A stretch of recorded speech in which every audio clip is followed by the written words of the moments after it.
second childhood. Hey, welcome once again to That Chronicles, where veterans talk about issues that are of interest to veterans. I'm Rick Prescott. And I'm Mike Ruffner, Marine veteran. I am Jason Hertha, Marine veteran, and don't forget to follow us on Facebook, Spotify, Twitch, Apple, YouTube. Hit the bell notification and subscribe for future videos, and produced by 216 The Net. Awesome. I'd like to introduce Kat Garcia. She's with Veterans Path to Hope, and today's topic is going to be Homeless Veterans Reintegration Program. Hey, welcome, Catherine. Thank you. I'm Welcome. so happy to be here. Yeah. Awesome. Well, if you will, tell us a little bit about your background. I understand you're a veteran as well. I am. I'm a Marine Corps veteran. I did 4 years stationed out in Camp Pendleton. I got out. My husband and I went to Japan. We were out there for a little bit, got to experience what it feels like to kind of be a little bit overseas. Didn't get to deploy, unfortunately, but I'm happy that I got to serve my country in any aspect at all. And now I've gotten this opportunity to give back to veterans again in some kind of small way and helping them find employment, not just employment, but if they need anything with childcare, housing, anything. We don't just kind of stick with employment. Wow, that's awesome. Absolutely awesome. Thank you for your service to our country. Thank you to our service to our community as an ongoing thing. This is what you do for a living now. Yes. And it's just it's a phenomenal thing. If anybody appreciates that, it's we here at this podcast, because this is what our podcast is all about. And you're bringing something to the table here that's really something else. It's really awesome. Thank you. Can't wait to hear more about this.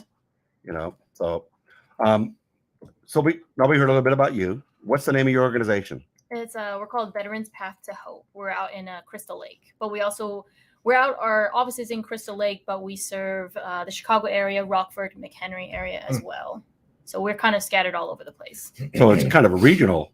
Yeah. So we have myself along with 2 other partners that are in the employment specialists that go out into Cook County, Winnebago. We go to drop-in centers, the VA hospitals, and then we have also our peer support that does a lot of outreach as well to businesses, any kind of partnerships. So we're just trying to spread the word, because a lot of people don't know we're out there. We had one person come out and reach out to us, and she had no idea what kind of benefits that she could receive. She was escaping, domestic violence, and she didn't know anything. So, excuse me. We want to make sure that veterans out there, know what services are out there for them. No matter what. Well, that's what we're doing here. Yes. And hopefully, our viewers and listeners, when they see this, now they have a little bit more education than what they had, 10 minutes ago. So I understand that with Veterans Path to Hope, you are a member of a subsection of that organization. What do you refer to it as? The Homeless Veteran Reintegration Program. Yes. Tell us a little bit about that. How did it start? What's your role? What do you guys do? So we work with the VA hospitals along with other organizations like Catholic Charities. We pretty much want to make sure that we partner up with as many people and organizations as possible to find these homeless veterans. And homeless veterans doesn't mean you have to be living in your car or under the bridge. Like, you could be constantly couch surfing or at risk of being homeless. So you're, 5-day eviction notice, something. So we're really trying to connect with these veterans, and sometimes they don't want to find help. Right. So I think that's the most difficult thing, is trying to find them when they're struggling or they don't want to feel like they're homeless in some kind of way. So when we do find them, we explain kind of what we do for them. Again, ours is only the employment side, but just because they sign up in our program to help, so we could help them find employment, we want to make sure that they're stabilized first. We want to make sure that they're in a safe environment, because what's the point of going to a job if you're just sleeping in your car or just nothing stable at all? So we want to make sure that they're taken care of all around first before finding them employment.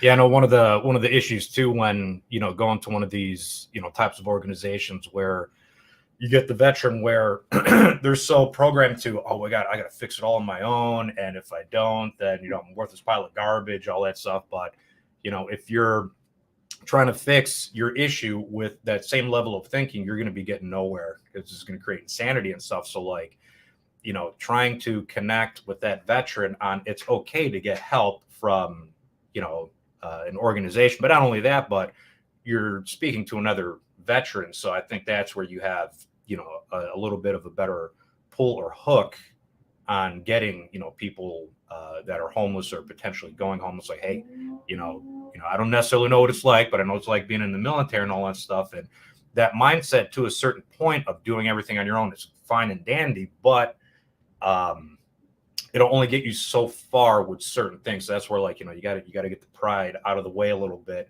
And really, there's nothing wrong with asking for help, because I've utilized certain organizations as well too whenever I was in tough times, especially mentally as well too. And I'm glad I swallowed my pride or whatever. I just shut up, did the road work and all that stuff. And things are not perfect, but I have a lot more tools to help me along the way. So Is this program regional or is it national? I believe it's just well, no, actually it is national. Everyone has their own kind of HVRP program, just with a different organization. But no, it is nationwide. In what federal agency? Oh, I got you on a hook here. Who brought it? So you call this the HVRP program? Yes. Okay, all right. So it kind of bail you out there a little bit, because I worked at the unemployment office. The HVRP program was started back when Obama was president.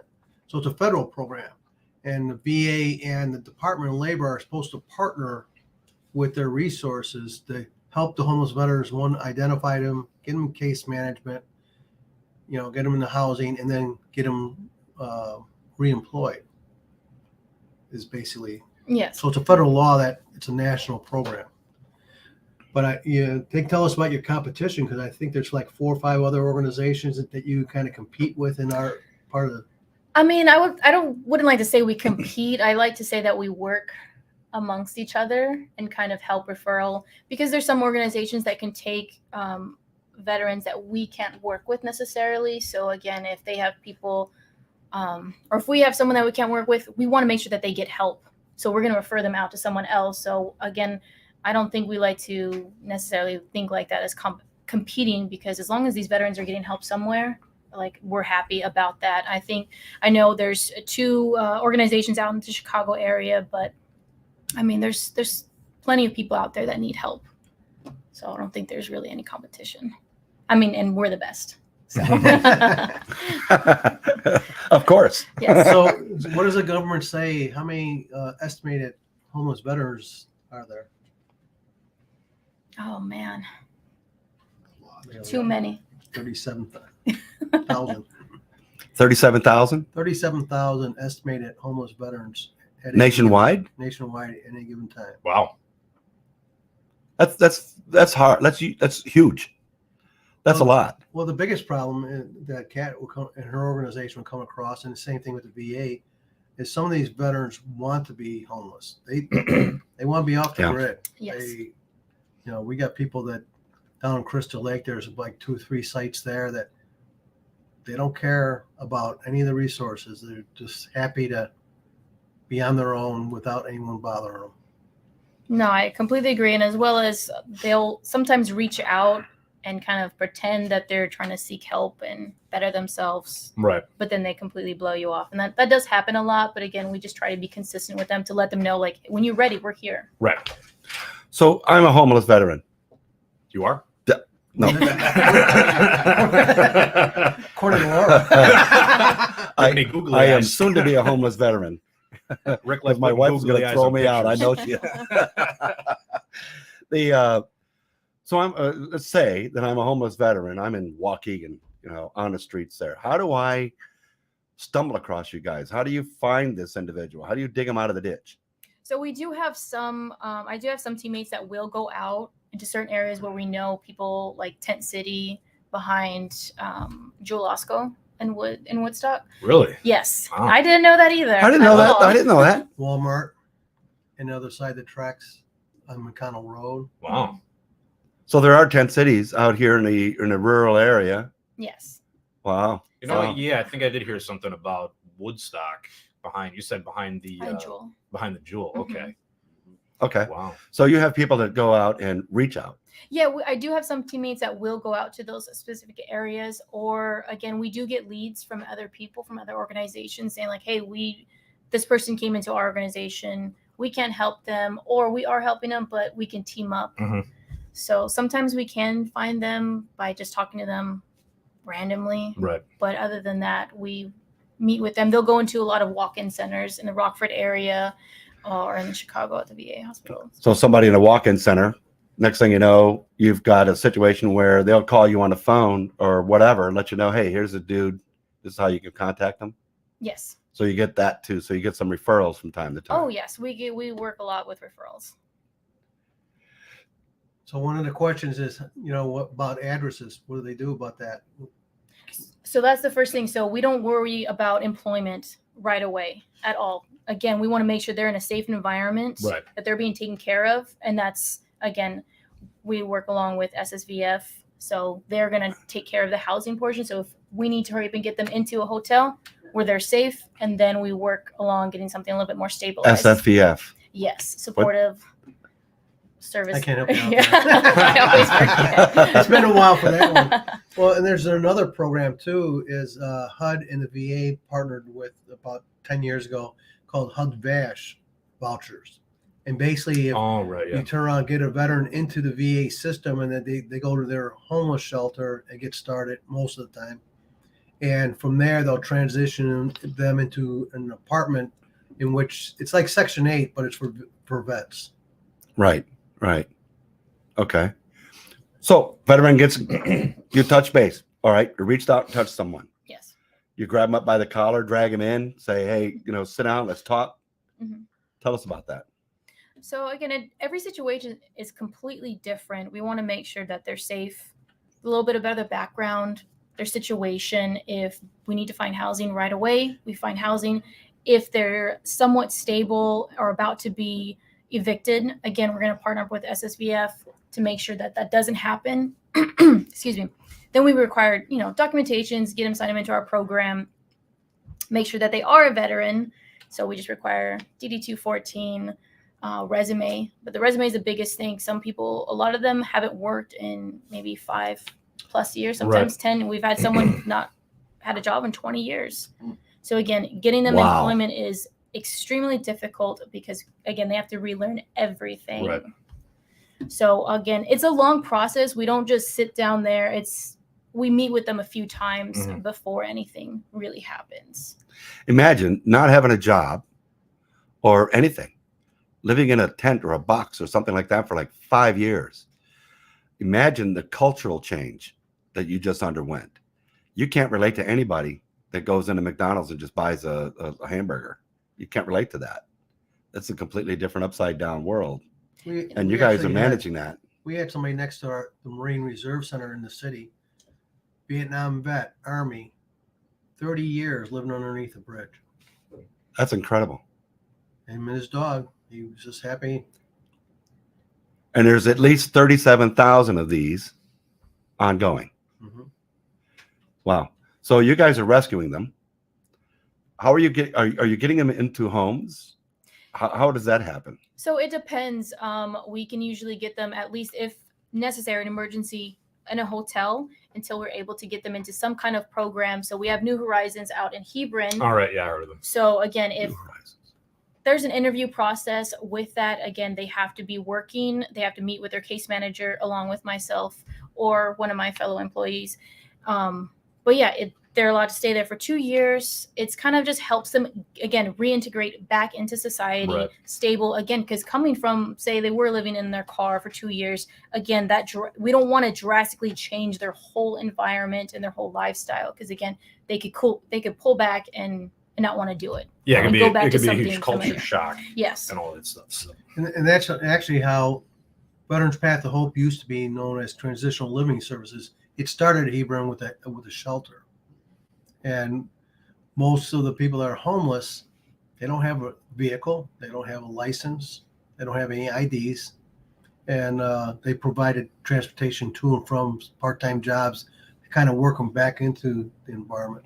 Well, I know our organization, the Marine Corps League, we had donated funds to the Veterans Path. At the time, it was TLS, where they had a car operating if they needed somebody to go to the VA hospital or back and forth to home or a job or whatever to help them transition these folks. We paid for their fuel bills and the use of the car and the salary. We donate money to this group periodically, and so I know that you guys are getting funding from different organizations and all that to try to help you succeed. Yes. The big part is who was I talking to? I was talking to someone over there that mentioned to me that they go to like places like in Hebron, they'll talk to a property owner and they'll negotiate a rental rate for a furnished apartment or furnished home or something, and then they'll house some of these homeless vets in these facilities, get them the clothes, and of course we already know about the groceries. You guys have a big grocery kitchen back there. Yes. In my neighborhood, they just donated. I think we brought over in one day like 80 items, 80 bags or something like that, and then another day I brought over another 30 or 40 or something like that. And then we're just filling up the car each time, just delivering them and filling that kitchen again, replenishing them with kitchen utensils and, toasters and fryers and things like this. So just to help out, to enable you guys to be able to give them the things that they need, the resources they need in order to transition back into the civilian world. Yeah, that's amazing. And yeah, we do have a huge, like a food storage area where we have, sometimes we have eggs or milk, frozen meats, lots of pantry items, along with a lot of donated furniture that every veteran is welcome to come help himself. Nice. Wow. Just so they can get it out because they don't have space. Yeah. Wow. Well, and the thing is, people got to realize that this is a federal program. So, Veterans Path to Hope, they get grants from the VA and the Department of Labor to produce these programs. So they're actually held accountable with the federal government in their whole process. And that's the big thing when veterans are looking for work. One is homeless vets, they got a network. If there's something good going on, they already know about it. Before you even find them, they already know about it. Well, that's an interesting thing. Again, that speaks to the culture, right? Of that group living in those circumstances and so on. So there is a communication system. Mm-hmm. Yeah, I would have never thought of that. Wow. And one time there was somebody back in the day, so they called from TLS, and I had one of their peer support come around, and he didn't realize I covered Woodstock and I was covering Elgin at the time. And he comes in my office, he says, "Mike, what are you doing here?" I said, "Well, I got to cover this office too." He says, "Where do I find the homeless vets around here?" I says, "Well, if I was looking for them, and I already had 2,500 vets I was working with, so I wasn't looking for more work because I had to take care of what I got." I says, if I was a vet, I would go up and down along the Fox River. But better yet, go talk to the cops, because, some of the places where Kat talked about, if you go there right now, there ain't nobody there. They come in after dark and they leave before sunrise. So they kind of... This way the police leave them alone. Well, police don't bother them anyway. Yeah, for the most part. But if you want to know what's going on there, talk to the local cops. They'll tell you what time that encampment will be manned and what time they leave in the morning. So right. if you're looking for more work, which always should be. Yeah. You want to make sure you don't have so many people that you can't get them through the pipeline to get them fixed. Well, the part that I don't know, that rips the heartstrings for me is the fact that these folks had served the country, they did their thing, they came back, and for whatever reason, and it could be a multitude of reasons. They got alcoholism, drugs, could be, I can't relate to working for a person in the civilian community or in this business, and they just a totally different culture. It's like a culture shock in its own right. You mentioned that, and they end up out there and in the streets, and I can't imagine. You have this perception of sleeping on a park bench. Well, that's not necessarily the case.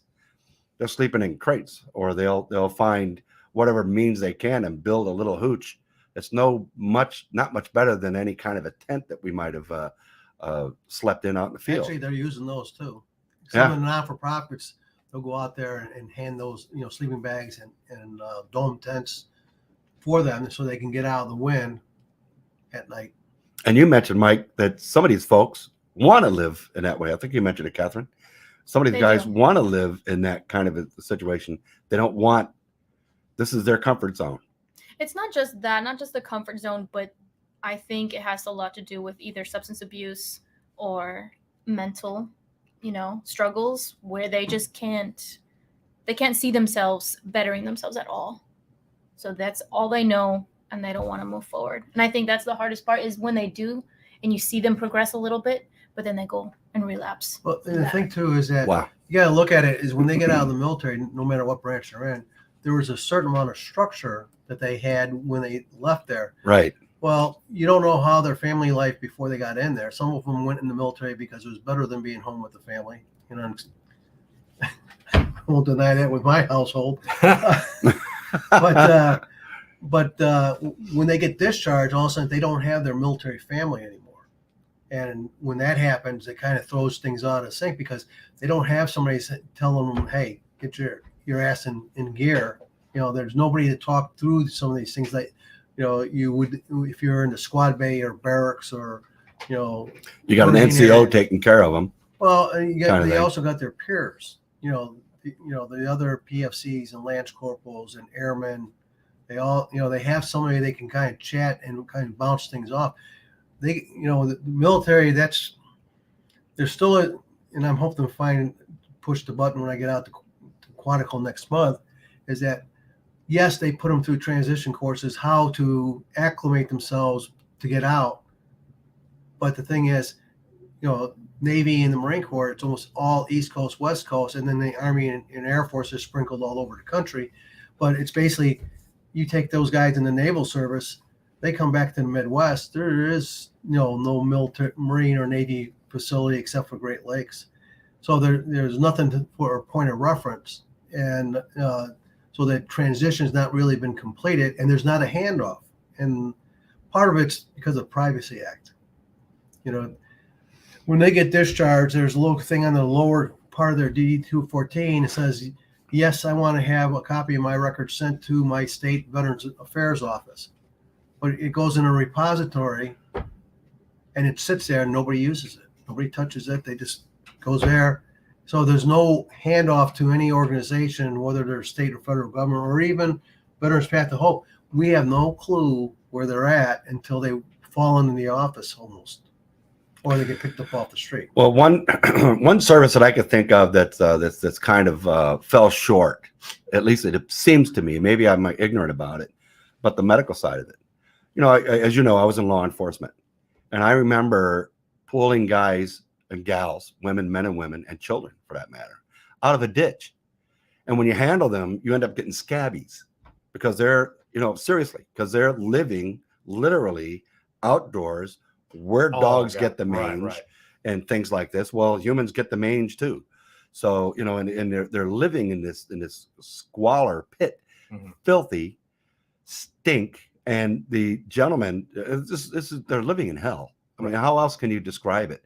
And we used to, during the winter months where I worked, until it was stopped because of liability reasons, we'd pull them out of the ditches and come on, you can sleep in a cell block, because it's cold. It's 16 below zero. You're not going to freeze out here kind of thing. And then, but my point is that, we have these organizations like, hey, doctors going across the borders and going into, in far lands and helping people. But I had never, ever seen our own doctors reach into these communities to try to give these guys inoculations, treatments for lice, and you name it, or medications and so on. They do. You just don't hear about them. That's what I was thinking. That's why I said that. For a long time, they were doing better stand down, but then it just wound up being a big giveaway. Because as I was talking with one individual from American Legion, Chicago does 2 or 3 stand downs, and they make a tour of all the stand downs, and then what happens is there's a lot of government stuff that's given away and things like that. Right. And that's all they're there. And then they take all that stuff like boots and field jackets, and they'll go to the surplus store back in Chicago. They go in there to sell it for their drinking money. And that's what we found, that it, at some point it lost its value on that regard. But when they do have these stand downs, the VA's out there, they're doing the dental, they have people doing eye care, all this basic stuff that they don't get because they are homeless. But, Kat, on your part, without, and I should put a disqualifier, without the Veterans Organization becoming a duty expert and come up and say, you got PTSD and you got PTSD, what should they do if they identify somebody that probably can use your services without going there and acting like a doctor because they're not allowed to practice medical or law? Come on. A referral type thing. So if you're saying if someone referred a If veteran, they come across somebody, yeah. how would they find you? Or other organizations like yours? I mean, again, we try to spread the word as much as possible. So, I mean, I think that's the biggest thing that we're still trying to work on. Again, we partner up with as many organizations as we can. We're out there on social media. Again, if you're saying if a doctor's out there kind of going out there and trying to somewhat treat these veterans and they're like, No, I'm talking about individuals that are do-gooders, uh-huh. trying to act like a doctor, And for example, I just had an accident last week and my wife was going to spaz and she goes, you got a concussion. Well, one, shut up. Yep, he's got a concussion. I got blood going everywhere, but you know what? Shut up. You're not a doctor, and I don't have a concussion. That type of thing. You got people I out heard there that she that- tripped him. Push, get gradually Okay, push. so we open the door for the story. I have 3 stories from Gettysburg. These are no shitters. We got done going through the battlefield, Gettysburg, and we're going in the hotel, which is right next to the battlefield. So I fell. So version 1, I'm the last veteran to fall at Gettysburg. Version 2, which is the one that started off first with the grandkids, is that my hands were full and I wasn't going fast enough, and Grandma pushed me. The real thing is, I think I caught the curve wrong, and because my hands were full, I went and hit the building, and I would be damned, that building did not move. But the big gash on your head, it looks a lot better today than what it did the other day. I think you had a bunch of staples in it. Yeah. Like about 5 or 10 Get staples. some wire cutters and clip them out or something. No, they did it. I didn't. Oh, okay. Those staples going on an angle. Good thing I didn't do it because they got some type of thing that straightens them out again, and they pull it right out. Right. Yeah, I think Sheila was going to run over to ER and want to know why I didn't get any Novocaine or whatever they put. They just clip, done. It's like it wasn't a big deal. Well, when I saw you the other day, I took a picture of him and I actually put it on Facebook, and I put there. Sheila's looking for that too. Check out Mike. Big gash on the side of his head. He fell into a building. I understand, and his wife pushed him, and everyone was coming. Oh, poor Mike, you poor. And rather than all the joking and things like this, Right. you should have kicked him while he was down. So I was like, none of that. Everyone's get Getting well all the soon. support. I went, oh man. It backfired on you. So That's we know Mike is well loved. right. Yeah, a Darn lot of it. people call me up at home, and you're. But anyway, going back to what the point was, is that there's a lot of veterans that just because they have PTSD does not mean they can turn around and designate other people with PTSD. Right. I just because I got divorced 3 times doesn't mean I have PTSD, because I was never in combat, and it has nothing to do. It was just my choices didn't work out. But there's people, there's veterans out there that they can provide the help, but don't act like a lawyer or a doctor, because you do not really know, and you may turn around and get them going down the wrong path. And it's you just need to do a warm handoff to somebody that knows better than what you know. Right. And that's the point. So what do you do? Nothing. Somebody comes to you. Uh-huh. Someone comes to you and says, hey, here's a person that needs some intervention, needs some help. Again, I would take it with a grain of salt, meet with this veteran, have them explain their story, their situation.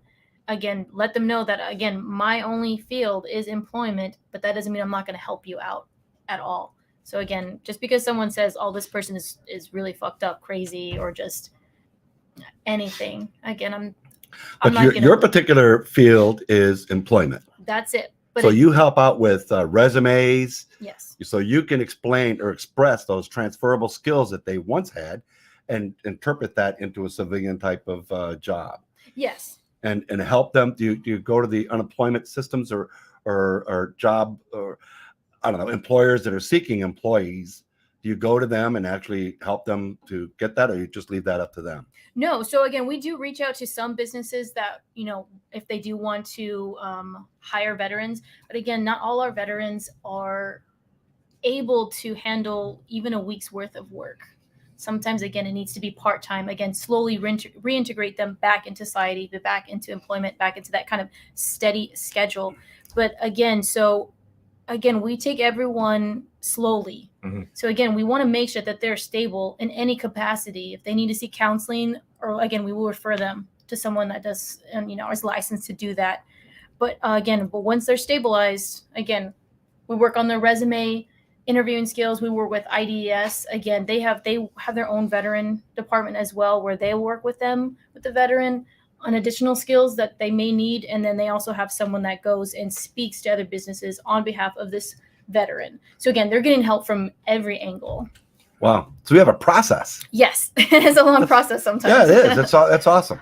That's fantastic. So here's my question. If you got because I used to do peer support briefly over at the VA, over at the Rockford CBOC, and I was working under the drug and addictions, or alcohol and addictions, that whole thing right there. So let's say you get someone that, comes up and, for a fact that they have a drug or alcohol problem. Like, do you gear them towards some sort of program, either at the CBOC or kind of push 12-step and that sort of stuff? Because personally, from my experience, the reason why I no longer drink anymore is because of the 12-step program, and I'm pretty active in it today. But when it comes to work retention and all that, I feel that you got to get the mindset.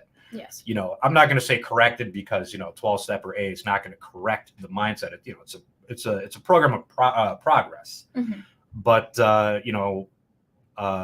for advocating those sorts of things, that there probably would be a higher success rate in getting the job retention or that type of stuff. But anyway, so long story short, if someone has those sorts of issues with addictions and alcoholism, do you kind of guide them in 12-step or any form of program that would help them out for success? We have in the past. We do try to get them help, but again, if they don't want the help, right, there's not much that we can do. Right.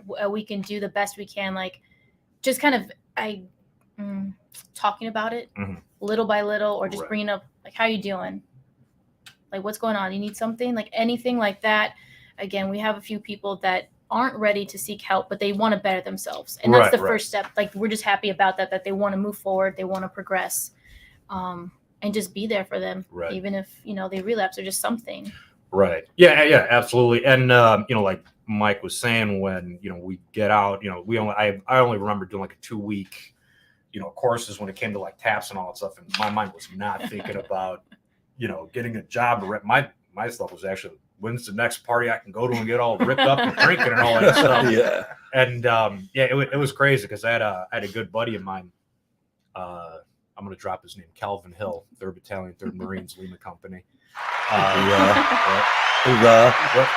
of the best Marine, great, fantastic Marine, especially under combat, all that good stuff. But me and him, we went through boot camp together, School of Infantry together, landed in the same platoon, all that stuff. But the last week we got out, or before we were, getting out and stuff, we were fapped over for military police over on Camp HM Smith in Hawaii. So it was in a different section of Oahu, and That's the fox in the hen house there. Sure. But yeah, we had a blast for what it was and stuff. And yeah, we had a thing called alcoholic costs. We just constantly drinking. And I'm like, oh my God, I can't believe, my poor liver and all that stuff. And I remember walking out of my barracks room and seeing this powder everywhere. I was like, what the hell is that? And I'm looking, I'm like, oh no, somebody grabbed the fire extinguisher. It was firing that thing all over the place and stuff. So yeah, it got pretty nutty. But so anyway, yeah. Marines on fire. Yeah, well, I think when we were piecing it together, I stepped out of my barracks room, and then my buddy stepped out, and then one of the squad cars pulled by, and I think it was a sergeant or something. He's like, "Hey, you all need to calm down," and he started like laughing. I'm like, "Oh no!" We both looked at each other like, "What do we do?" And then it dawned on us, one of us probably had to have grabbed that fire extinguisher and started firing all over the place, getting the powder all over and all that stuff. Was pretty damn funny. But yeah, so that's where my mindset was, right before getting out. It was like a huge celebration. But then when getting out, I was kind of numb to a lot of stuff. So the emotions really didn't hit just yet, like, integrating back in. And because I'm thinking, I go to my buddy's house and, they all got jobs and stuff. I don't, because I was claiming unemployment at the time, which that's what was advised. I bring, a ton of booze over, and everyone's looking at me like, "What are you doing? Like, we're just hanging out. We're not trying to get rip-roaring trash. It's freaking Tuesday, man." And I'm thinking that's normal. It's like, and it was so ingrained in me for the longest time. Like, yeah, I'd bring over a bottle of Jack Daniels, trying to finish it myself, and then I'd go home, which I'm surprised I'm still alive and all that stuff. But like, you're transitioning. Yeah, that's my form of transitioning. Yeah, and then like, I thought there was this carrying over. Yeah, right. And I it was so ingrained that that's all I saw in that culture. Which when you're young and all that stuff, of course, Marines drink underage in the barracks and all that stuff, whatever. You're sowing your wild oats and all that stuff. But for me, I thought that was completely freaking normal, and like I was just obsessed with drinking and stuff. And then I get out, and I wasn't drinking like a normal person. But anyway, long story short, I finally sober up and, get myself on a 12-step program. And that's where, you get a sponsor. It's highly advised you get one. And that's where you get kind of that structure back, because they walk you through, certain steps and all that. And, one of the things is like, getting your brain back to sanity, like, somewhat of a normal person. So like then I would be looking at, the normal person and how they'd be drinking and stuff. I'd seen people, they drink a beer, drink half of it and set it down, and that's it. I'm like, wow, people actually do that. But unwiring a lot of those old programs, and then integrating back into where comes in the job employment, where can you handle the stress, those sorts of things. What's best for you? Do you like having a boss? Do you like working on your own and all that? But it's good that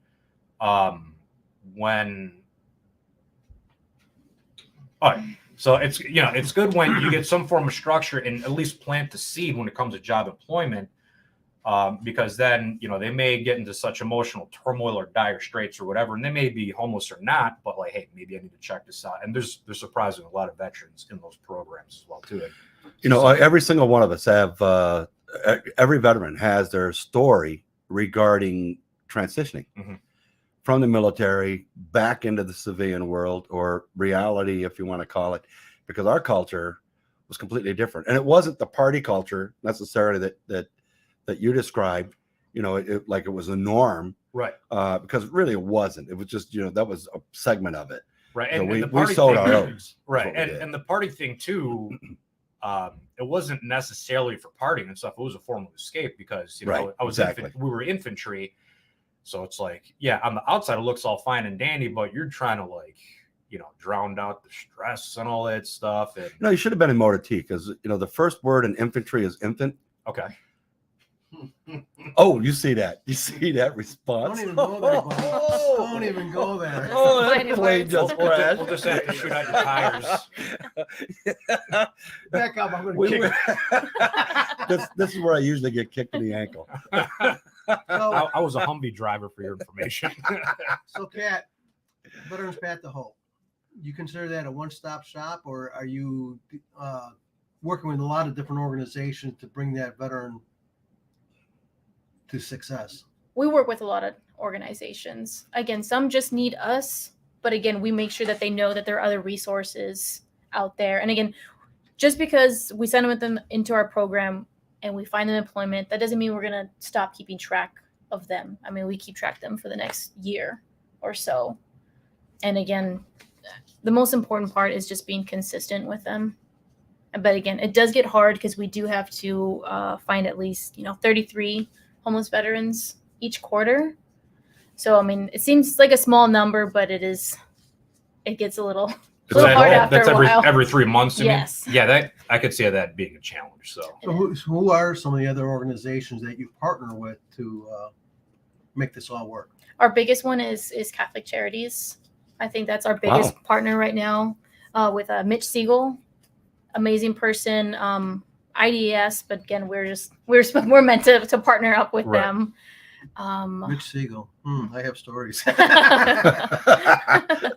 Here we go. yeah, I know Rockford has the because I've been there quite a few times. The drop-in center over there. Yes, we're So, there every Wednesday. Yeah, I know. Another shameless plug. I think a guy named Bob. Bob Hutchins. Yeah, Yep. bald guy just like me. And so, yeah, good guy. I know Hutchins. Yeah. Yeah, talked to him quite a few times. Really good guy. Yes. Also, I try not to. so. Right. Well, I know I stopped in over at your facility and I met a couple of gentlemen. I had the impression that they were hired probably by the Veterans Administration and their counselors. I met some veterans working in there, Army guys and a Navy guy working in an office, and I guess they do interviewing. Mm-hmm. Then there's a lady there that negotiates rental and fees that they can help to pay for a facility or a residence for homeless veterans when they transition them and help them out for several months and help Yes. while they're getting them on their feet. And there's different branches of this, and there's a huge room there with all kinds of kitchen utensils, housing material, groceries, and they encourage people to drive through. Hey, pick up a bag of groceries if you need, that sort of thing. So people that they might be okay, they have their own facility, but they may not have enough because it's expensive to live, so they can get some groceries, some backup, and that. So whatever it is you guys are doing is well branched, it's broad ranged, and it really seems to be fairly successful. So that's my hat's off to you guys. That's a very motivating thing to know, and it's a cause that we can all jump on board with. It really is. Because this should be going nationwide. Big thing is with veterans organization is to get those contacts, just like Veterans Path to Hope has. No one agency can fix everything. They have a niche on what they can do. Yeah, good point. They're good at it, but you have to use other things. It's like playing a piano. But if you're a veteran that wants to help, or you're a veterans organization that wants to help, it's making the contacts of who can do what in their community. Housing's just one section. Like we had the housing authority here in McHenry County. Each one of the counties has a housing authority, and they help with Section 8 housing, but they also they get their hands involved with HUD-VASH for veterans and other resources. And then you got the Northern Illinois Food Bank for food. That's what we have in our area. But it's knowing all those contacts, so when they can bump into a veteran, they have some way to get them to the right place, the right time, and not screw it up. Right. Well, the cool part is you're a veteran. Yes. United States Marine. Yep. So, here you belong to the Marine Corps League. So you joined a veterans organization. You're also employed. You sought out to provide this service, this continuing service with your community. Mm-hmm. You do so even with the Marine Corps League, because in that we serve the community. And so all you're doing is serving. Your life at this point, since joining the Marine Corps, has been serving your country and serving your community. Hey, hats off to you. Thank you. And I agree with what Mike was saying, is that we do need some kind of a better way to transition military personnel into civilian life. And there needs to be something where when they get out, they are in contact, or it's kind of mandatory to be in contact with an organization within the area that they're in. Because again, some people get lost. They don't know who to turn to. That purpose, not just structure, but the purpose they live for every single day is gone. And that freaks a lot of people out. Even myself, if I don't have a purpose, I don't have anything, then it's gotta have a mission. Yes, it's complete darkness. You need to be working towards something. I've actually talked to the Congress people that we have in our area, and it kind of falls on deaf ears. And I've actually talked to the Marine Corps side. I talked to the Major General, and it's a very simple fix.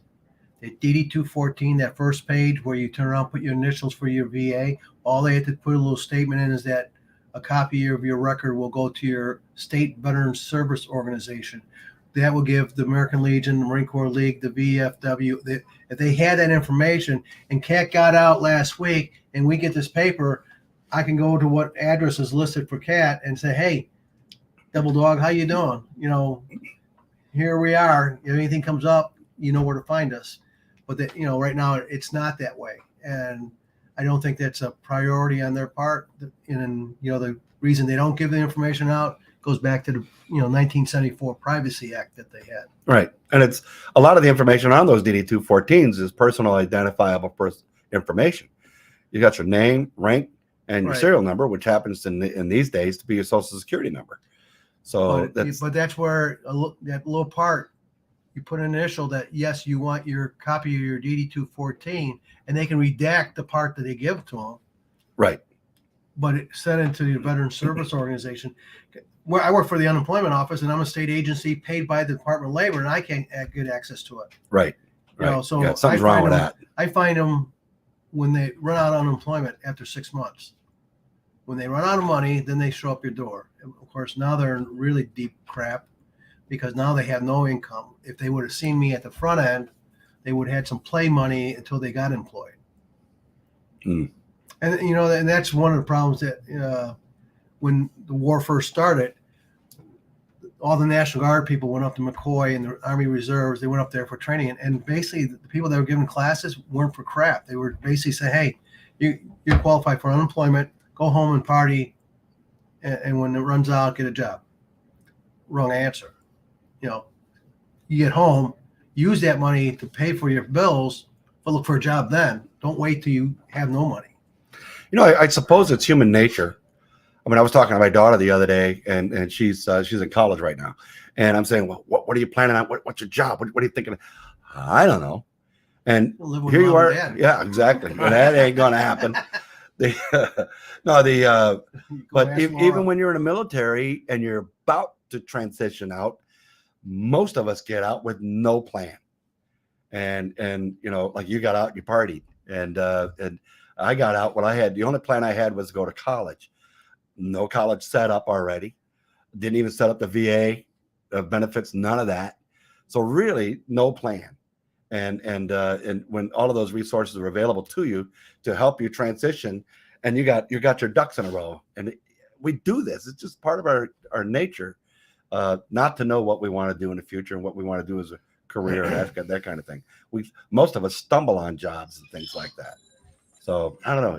It's kind of crazy, And I suppose these folks that are living on the streets or in those, in those tent cities behind over in these parks and so on. Wow, what happened there? I know we all have our transitional stories and the conflict that we had trying to relate to civilian world again and things like that, and we all go through that. But you tweak that up, it's on steroids. So how do you manage that? And that's what your business is trying to manage that. Trying to. Yeah. Well, the biggest thing too is that a lot of people don't realize, and they don't talk about a lot, is that part of the problem when they get the homeless part is a divorce. Somebody's getting put out of the house, and because probably money was part of the issue when they got divorced, there's no money there that you can have two facilities or homes to live out of. And then even worse, I know that I was talking to a Marine that works for the VA down in Hines, and she was working with a Marine female that had several kids. It's bad enough to have a vet that's homeless, but now to add 2 or 3 kids that are homeless too, and she had no support network. That's a big thing. Wow. How many people would you say you help per year reintegrate? I mean, we're doing 33 A quarter. a quarter. I mean, that's a lot, but not all of them, unfortunately. We can't help them all. Right. I mean,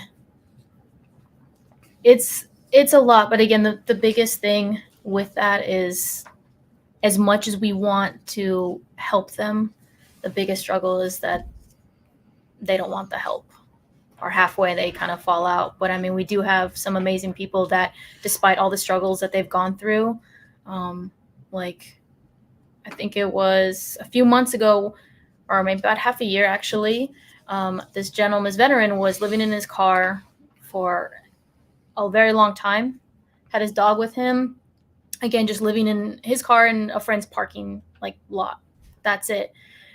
We're able to find him, get him help. And the thing is, his dog actually had like a softball-sized tumor growing on his leg. Oh, wow. So again, we're able to get him out of his car into one of our transitional living. So he lives out in New Horizons. Mhm. We're able to set up donations, and we actually had a vet that came in and did it for like a discounted price to remove the tumor. Now this guy, again, despite everything, all his struggles in life, he now works 2 jobs. He works with Veterans Path to Hope, and then on the weekends he does a part-time at a restaurant. Good, And he good. is saving up, he is eager for work, and he's just doing amazing. Yeah. And then another one, again, escaping domestic violence with a 1-year-old. Again, Wow. she was able to find us. Again, she didn't know any of the benefits or any resources that was out there for her. Again, she is in a very kind of vulnerable state right now. But again, we want to make sure she is completely safe. We got her into stable housing, able to find her affordable childcare, which I think she only have to pay like $5 a month, which Oh, wow. is insane. Wow, that's So amazing. now, again, she's stable. Her child is going to be taken care of. Employment now. So again, these people, despite everything, like they are succeeding now. And that's the hope. Yes. The part of the pathway to hope. Yes. You know, there are a couple other things that I've had, because I've been involved with TLS and New Horizon for 20 some years since they first opened up. And a couple of success stories out of there is that 2 veterans that kind of hung around together, and one of them had a beat up truck. They actually started a business where they turn around, got what do you call it? Go after rodents. Like if you had a raccoon in the, Like animal control. animal control thing. They actually started doing it while they were at this homeless shelter. During the day, they go out and do their thing, set up traps and everything else, and then they made enough money that they were able to go out and get an apartment and do their That's thing. amazing. But going back to people that are really good at the job, and then there's people out there in the industry are really crappy about the job. But there was one time they had a program manager, and she was real anal with the vets. And one day I was in there, and there was almost a mutiny going on. And I kind of explained to her, when they're homeless, what happened was the veterans were going and grabbing extra food out of the pantry, and they're kind of squirreling it away in their room. And then, of course, while they're out wherever they're at, she'll go through the room and snatch all that stuff up. And then she would penalize them. And I'm like, time out. They've been homeless for several years. It's a squirrel effect. There's times when they will go for days without food. Now they got more food than they know what to deal with, and they're not accustomed to be able, hey, take what I need. And they're probably rationing that as they eat it to make it last longer, Right. kind of thing. But her attitude about it is like, back off. Yeah. You're not helping them in the right frame of mind to get back in the society. You got to turn around and look at from their point of view. Where did they come from, and how are they going to be? That's the understanding that that culture of living out on the streets and then transitioning, trying to get the transition back into for the. TLS, she's not there anymore. So, Wow. but she was really, she was part of the problem that they already had. See, I think we talked about this before, where veterans get out and they get a job with a veteran company, somebody that owns a company, and they have a tendency of understanding the veteran, their transitional needs and so forth a little bit better than would be a civilian. Do you run into that regarding this? I mean, with the veterans that work at your organization, do they have a better impact on the transitioning with these folks than do the civilians, or does that matter? It depends. I know there are a lot of veteran-owned business that want to come out and let us know, like, we want to hire veterans. But again, these veterans aren't quite always ready for that full-time employment. As much as we want them to gain full-time employment, benefits, pay, everything, it needs to be a slower process. And sometimes these veterans that own these businesses think that they just transition out of the military, that they're ready for all of this. They sometimes don't always understand that there is underlying issues. There's a lot of mental stuff that Yes. goes along with it. And Yes. when veterans are getting out too, versus my mindset now and then, is to start working on their claims so they can have some sort of financial stability. Yeah, and there's differences. You know, you got some people that get out of the military, they're ready to go slide while they're still, you know, hot to trot. But those who have issues, you got to take care of that. Mhm. And sometimes these people that are veterans that own businesses, they kind of forget where they came from. Yes, That it's not always that easy. exactly. Well, I think we have just a couple of more minutes here to go. 3 more minutes. So first off, I want to say thank you. This was an awesome program. I learned a heck of a lot today based on what you do and what the type of resources that are made available to our veterans that live on the streets. And now I have a better picture in my mind in terms of how they're being rescued.